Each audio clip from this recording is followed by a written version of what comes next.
Hey guys, Anvey here and welcome back to my channel.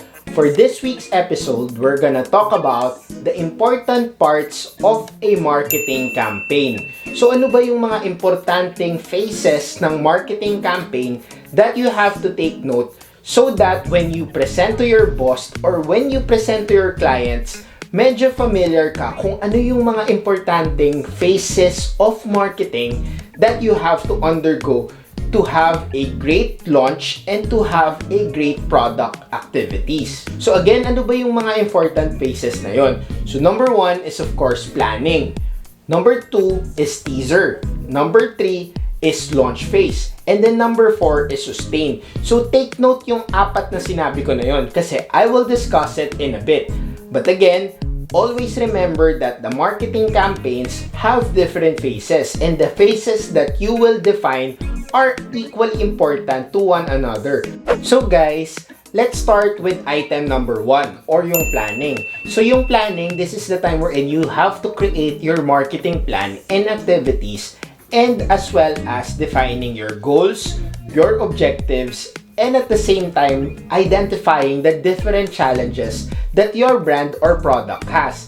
And then later on, part of the planning as well is to identify which particular marketing activities and marketing touch points you have to execute in the succeeding phases. Okay guys, so sumunod naman dito is that once all the plans are already put in place, kompleto na siya, may budget ka na, meron ka ng timelines and whatnot. So, very important here is that you have to prepare to the next phase. So, ano ba yung next phase? So, ang susunod na phase dito guys is yung teaser phase. Yung teaser phase, ito yun na yung bibigyan mo ng patikim yung market without revealing too much of the product or the service that you want to introduce.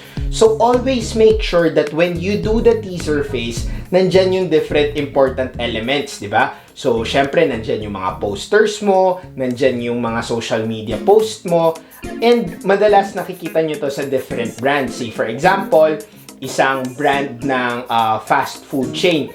So, kung maglo-launch sila ng bagong product, ang ipapakita muna nila minsan silhouette, di ba? Hindi nila ipapakita yung buong product, ipapakita lang nila yung parang shadow.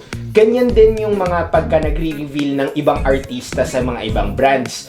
Usually, ginagawa nila silhouette lang muna, mukha lang muna, mata lang muna, and so on and so forth. So, yun yung teaser phase. You have to tease the market on which particular product, service, or activity you want them to lure to the marketing campaigns that you are doing.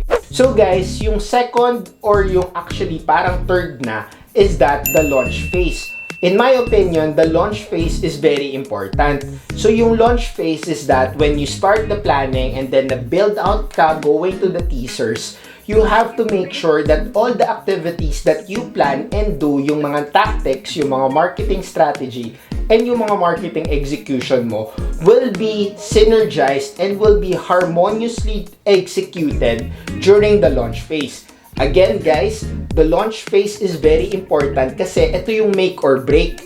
Dito yung time wherein makikita mo kung bibilin ba yung produkto mo once it arrives in the market. So please take note that the launch phase has different efforts. So dito mo na dapat i-execute yung digital, social, PR, sales promotion, bundle items, freebies, and everything else, influencer marketing. So nandyan lahat yun.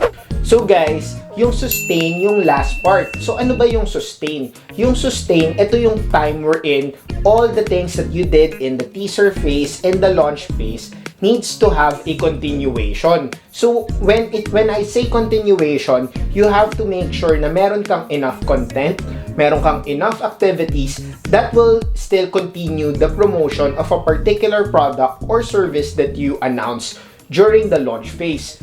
Again guys, in the sustain phase, ito na yung kailangan yung pagbutihan din, syempre. Why? Because, di ba may mga na-attract kang people or may mga na-attract kang tao during the teaser phase mo. Syempre, hindi pa minsan kagad sila bibili kasi of course, titignan muna nila yung mga unang bumili, ano ba yung naging experience nila. And then once they are fully aware and once they are fully satisfied to buy your products, the sustain phase is the key phase that you can remarket.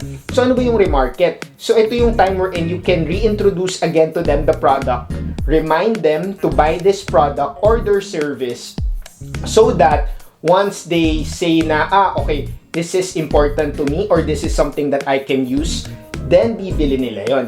So, ganun ka-importante yun. So, just make sure that, again, guys, remember the 4 phases that I've mentioned. Number 1, planning.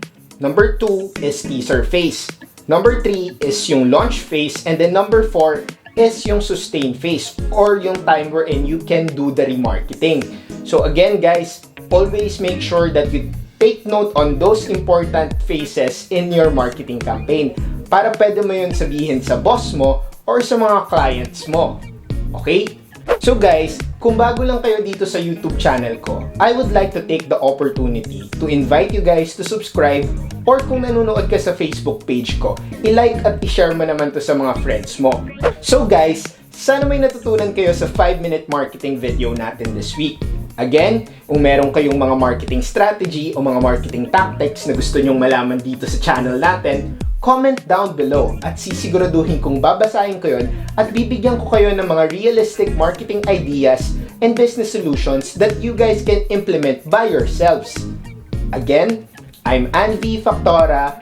Thank you for watching this video and I'll see you again next week.